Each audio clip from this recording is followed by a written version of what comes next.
And now it gives me great pleasure to introduce our first speaker. The Honourable Elizabeth Dowdeswell was appointed Ontario's 29th Lieutenant Governor following a distinguished career.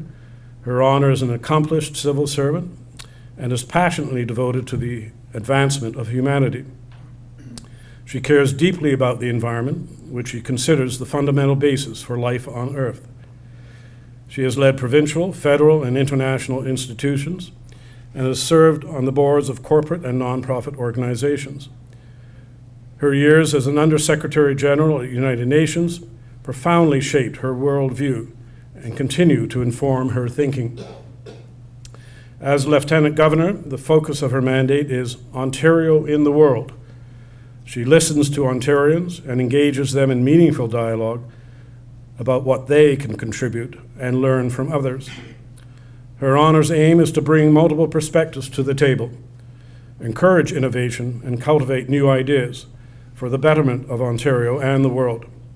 Ontario can both learn and lead. Ms. Dowdeswell was born in Northern Ireland, is an officer of the Order of Canada, and holds 11 honorary degrees.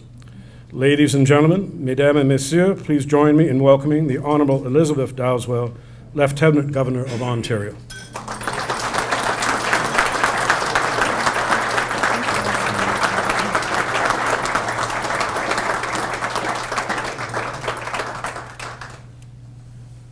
Thank you very much for that kind introduction.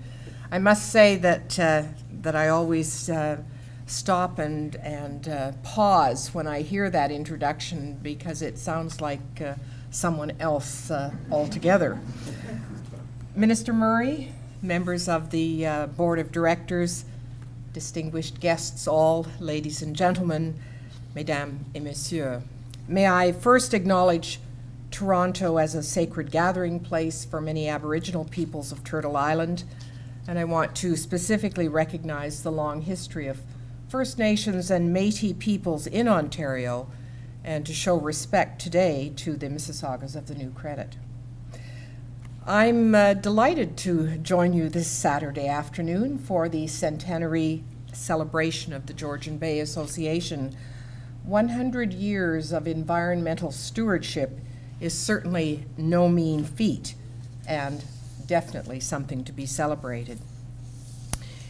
It's been a couple of decades now since I had responsibility for working on issues concerning the Great Lakes, serving as Canadian Chair of the Great Lakes Water Quality Board, co-chairing the International Joint Commission's reference on fluctuating water levels, which I know continue to interest you, identifying the areas of concern in the Great Lakes and developing the very first remedial action plans for those areas around the lakes.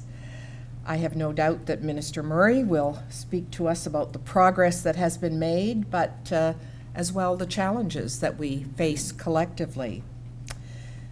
But in my minute or so this afternoon, I want to speak from the perspective of the Lieutenant Governor, not necessarily as an environmentalist.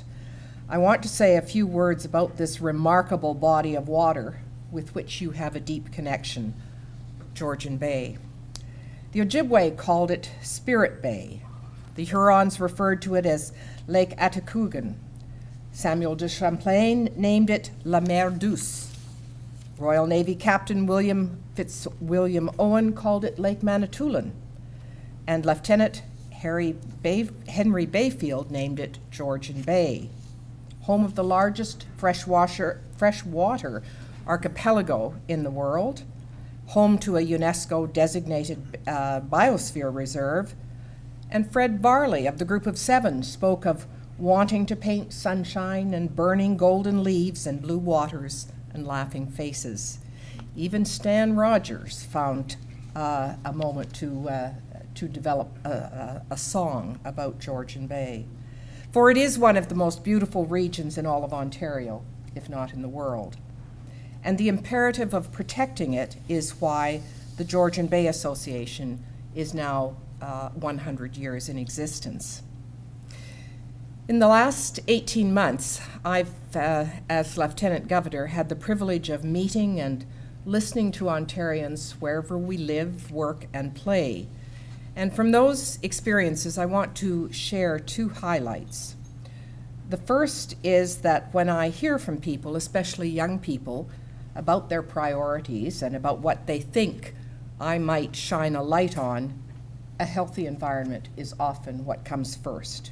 Clean air, clean water, conservation of natural resources, and always averting climate change. These are all lofty goals. Reaching them requires us, all of us, to be stewards of the planet, or at least our patch of it. And Georgian Bay, as part of the Great Lakes ecosystem, is one of the brightest and most important patches of them all. But the second thing that I hear is about the place of the Great Lakes in the heart and consciousness of Ontario. They are central to the beliefs and spirituality of our First Nations. They've served as routes for economic development, shipping, and immigration. They've seen war, and they now serve as an example of neighborly peace. These Great Lakes are iconic. In fact, I would suggest that one cannot understand Ontario without understanding the Great Lakes. In the Lieutenant Governor's suite in Queen's Park, we're currently showing an art exhibition called Identity, Art Inspired by the Great Lakes. These paintings, sculptures, photographs, and social media projects reflect the imaginative and creative response that 19 artists have had to the Great Lakes. They actually speak to the inspiration that artists draw from the Great Lakes. And on every visit, I can tell you that someone rushes over to tell me their personal story about the Great Lakes, whether it's their grandmother having them there for the weekend, whether it's learning how to fish, whether it's the first canoe trip, whatever that might be. And it really validates what was my hypothesis, and that is that as Ontarians searched for an identity as to who they are, the most iconic thing about this province is in fact the Great Lakes.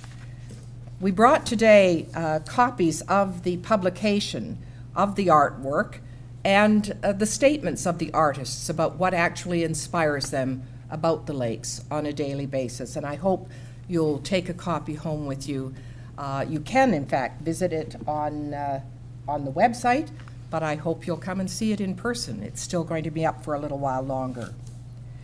So it should not surprise you then that I've convened groups of diverse individuals who want to focus on these Great Lakes, who want to learn from each other, to think about how to continue to protect, and also how to celebrate. So stay tuned, and you'll hear much more from them, I'm sure. But back to you.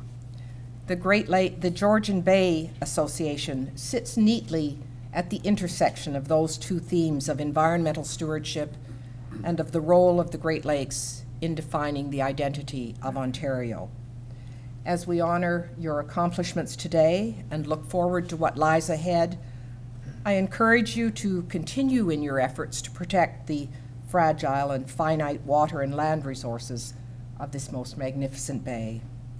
Au nom de la Reine, in the name of the Queen, I congratulate you on your dedication and your commitment to our land, water, and people, and I thank you. Miigwech and merci.